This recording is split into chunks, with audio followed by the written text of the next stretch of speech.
Okay mga kamats, mga kaibigan, welcome back to another content. Eto na.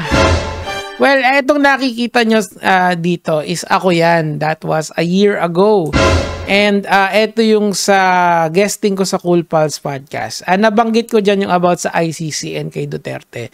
Meron lang akong gustong itama dyan kasi ano yan parang very random yung mga topics dyan. Talagang batuhan lang ng batuhan ng jokes, batuhan lang ng topic, and you know, yung mga ganyan. So, tinanong nila ako, ano ba yung latest? Kasi nga, isa sa mga ginagawa ko sa social media, yung mga trending topics. And hindi naman natin na iiwasan na pag-usapan ng politika. Everything is political, sabi nga nila. So, pakinggan na natin yung sarili ko 1 year ago. Marami kasing hindi naniwala sa akin dyan. And dadaanan natin lahat ng hindi naniwala sa akin. And papakita natin na tama yung prediction natin. Okay, pakinggan natin. So, ang latest ngayon is there are talks of the ICC coming in sa dito sa bansa natin. Okay, so ganito yan nangyari. Ganito yung chismis dyan during that time. Actually, hindi siya chismis. Sinasabi naman ni Trillanes kung ano yung mangyayari. Very vocal si Trillanes dyan about sa ganyan. Pero, ang ginagawa kasi ng ICC for the longest time, hindi lang during the time of hindi lang during the time of Marcos, even prior to that, iniimbestigahan na nila si Duterte.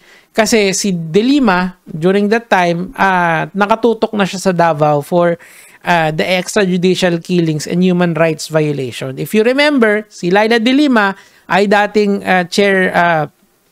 chairperson ng CHR or ng Commission of Human Rights. Okay, so siya ang nakatutok noon kay Duterte for the longest time. And when I'm saying the longest time, even before itong rehimen na to, even before naging senador si Leila De Lima, meron ng silipan yan, dalawang yan, okay?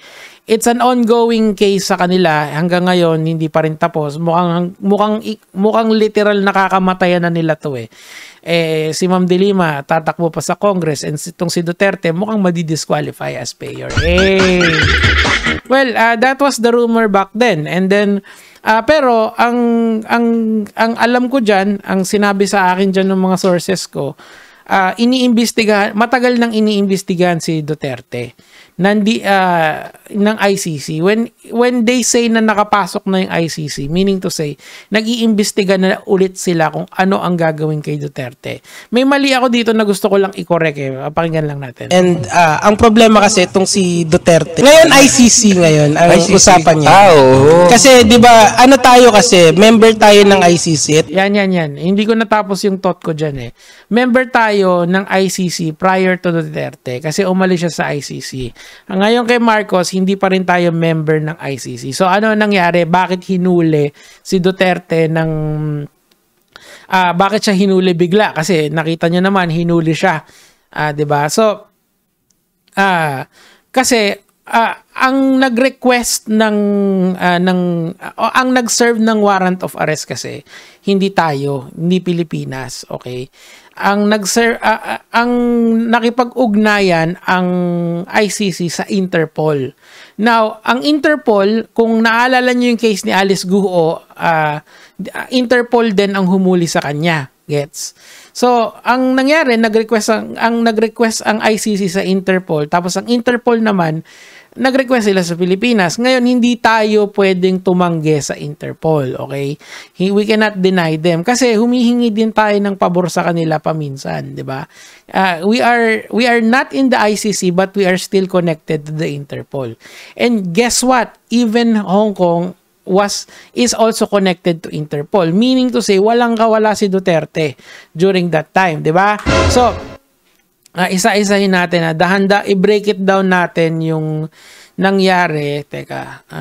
Break it down natin yung nangyari dito. Kasi, eto, dead to rights siya dyan. By virtue of the warrant of arrest issued by the ICC for crimes against humanity. Sir. Ayan, sige. So, dyan, dead to rights si Duterte dyan, di ba? Meaning to say, ang ginamit na mode ng Interpol ay yung police natin, okay? Parang yung ginawa kay Alice Guo, yung mode na ginamit nila yung Indonesian police. Tama ba? Indonesian police, di ba? Ganun lang din yun dito. Okay. So, pumunta tayo dito sa eroplano kasi dito yung yung sinasabi nila na dapat nagtago na lang sa China. Explain natin lahat yun. Warrant of arrest. Yeah. So, you will just have to kill me. Kung hindi ako papayag, kakampi ko dyan sa mga puti. Okay, so yung the international court hindi yan puti, okay? It's a collection of different nations, okay? Baka kasi sabihin nyo na yung inarte baka kampihan yung inarte ni Duterte dito. Hindi, okay? Yung international court na yan, hindi lang yan isang nation. It's a collection of nation na bumubuo for people like him na merong kaso for crimes against humanity. Now, dito kasi sa Pilipinas meron dyan. Yun kasi yung argument nila. Kung crimes against humanity na lang pala, bakit hindi dito sa Pilipinas sinampa ng kaso? Well, wala kasing nagsampa. Ang sinampa siya sa International Criminal Court. Diba? So that's why, technically speaking, walang hand dyan ng Pilipinas except for helping Interpol.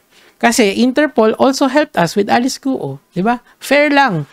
Kung ganun pala, di walang problema. Now, ang sinasabi ngayon ng nila, bakit hindi na lang magtago sa China si Rodrigo Duterte? Ang sagot dyan, almost impossible din yon. Kasi sa Hong Kong, may Interpol din. Ibig sabihin, kung nasa Hong Kong si Duterte, all the Interpol has to do is to request their counterpart sa Hong Kong, tapos huhulihin si Duterte. Okay, so even if hindi siya umuwi at magtago siya sa Hong Kong and eventually to China, mahuhulihin muna talaga siya. Walang kawalayan. Okay, palagay ko, they attempted to escape through Hong Kong and then going to China. Kaso nga lang talaga, harang sila doon dahil may Interpol din doon. And of course, China wants to be lawful sa buong mundo. So that's why they're going to give up Duterte. In the game of itong malaking laro dito sa mundo na to of politicians, Duterte is just a pawn, okay? Dito sa atin, big fish siya. Pero pag linagay mo siya sa napakalaking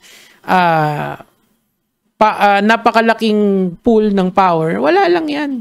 Parang yung mga third world country dictator lang yan. Yun nga lang talaga, naisahan sila na itong gobyerno na to, di ba? Kasi lahat ng pwedeng legal loopholes dito, ginawa nila. Technically, walang kinalaman ng gobyerno natin dito. Pero they are obliged to help Interpol. Kasi ang kaso kasi nasa International Criminal Court eh. So, nagbaba ng warrant ang Interpol, ang ICC, tapos nakiusap sila sa Interpol. May red notice dito sa mama na to. Tapos since tayo ay isang partner ng Interpol, okay, hulihin natin. Gamit yung kapulisan. GG.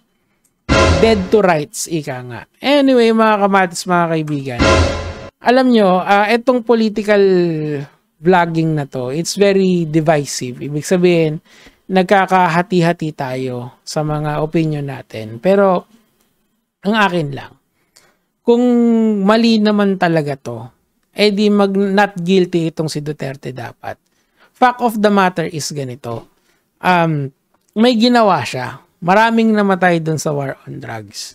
Okay. Ang problema lang, yung mga ibang namatay doon are not addicts. They are ang nangyari sa kanila, some of them are collateral damage, but most of them, yung mga nanlaban, were killed out of what? Out of kung ano man yung rason nung pumatay sa kanila.